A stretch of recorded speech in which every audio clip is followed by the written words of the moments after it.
প্রজন্মকে তৈরি করতে পেরেছি, যার ফলে আজকের এই গণ অভ্যুত্থান।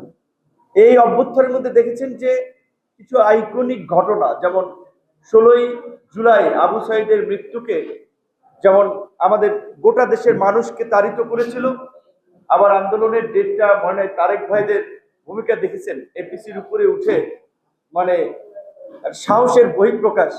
এগুলো কিন্তু তরুণদেরকে আন্দোলনে ডেসপারেট হতে, মানে প্রত্যেকটা জিনিসের তো ইতিবাচক এবং নেতিবাচক একটা দিক আছে, পজিটিভ অর্থে ডেসপারেট হতেও সহযোগিতা করেছে। দেখা যায় আন্দোলনের পরে তারেক ভাইরা ওইভাবে আলোচনায় নাই, কিংবা আমি নাই, আরেকজনে নাই, আরো থাকবে না। এখন শুধুমাত্র আমরা মিডিয়ার বদৌলতে চিনি 15 থেকে 20 দিনের মিডিয়া কাভারেজের নেতাদেরকে, যে তারাই বোধহয় আন্দোলনটা করে ফেলেছে, তারাই অভ্যুত্থান ঘটিয়েছে। না, এটার পেছনে অনেক মানুষের ত্যাগ এবং একটা সংগ্রাম ধারাবাহিকভাবে ছিল।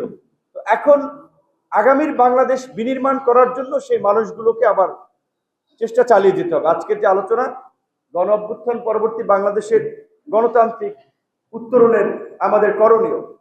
আমরা অভ্যুত্থান ঘটিয়েছি, অভ্যুত্থানের পরে ডক্টর ইউনূস সরকারের প্রধান উপদেষ্টা, বিশ্বের অত্যন্ত সম্মানিত সমাদৃত ব্যক্তি, তার নেতৃত্বে একটা সরকার হলে অর্থনৈতিক সামাজিক উন্নয়ন অগ্রগতি আমরা অনেক দিকে এগিয়ে যাব। কিন্তু 11 মাসে আমরা দেখেছি আসলে আমাদের সেই স্বপ্ন কার্যত একটা দুঃস্বপ্নে পরিণত হতে যাচ্ছে।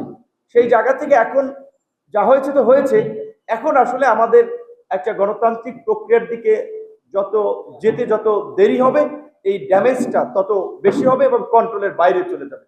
সেই জায়গা থেকে গণতান্ত্রিক উত্তরণের জন্য বাংলাদেশের আমরা যে সংস্কারের আলাপ করছি, সেই সংস্কারের একটা অংশ একটা অবাধ সুষ্ঠু নিরপেক্ষ নির্বাচনের প্রক্রিয়াকে এনশিওর করা, যেটা গত 16 বছর ছিল না।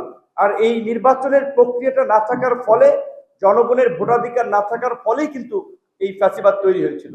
তাই আমরা নির্বাচনের দিকে যত আগে যেতে পারবো এবং পরিবেশটা তৈরি করতে পারবো, সেটাই হচ্ছে আমাদের সংস্কার তথা গণতান্ত্রিক উত্তরণের ক্ষেত্রে একটা বড় ধরনের ইতিবাচক ভূমিকা রাখবে। পাশাপাশি আমাদের রাজপথের আরেকজন সহযোদ্ধা সংগ্রামী তরুণ রাশেদ প্রধান, হয়তো সে আন্দোলনের সমন্বয়ক না, ওই রকম ভাবে অনেকে পত্রিকায় লিখবে না, টেলিভিশনে লিখবে না, তার মতো একজন আমাদের মতো সেম এইজের তরুণ বরাবরই কিন্তু রাজপথের লড়াইয়ে অগ্রগামী ছিল। সংখ্যায় তার দলের লোক কম ছিল, আমরা কম ছিলাম, কিন্তু কলিজায় অনেক বড় কলিজা নিয়ে আমরা ওই আওয়ামী লীগের শেখ হাসিনার সামনে দাঁড়িয়ে প্রকাশ্যে বলেছে হতে হাসিনা হতে হারাম।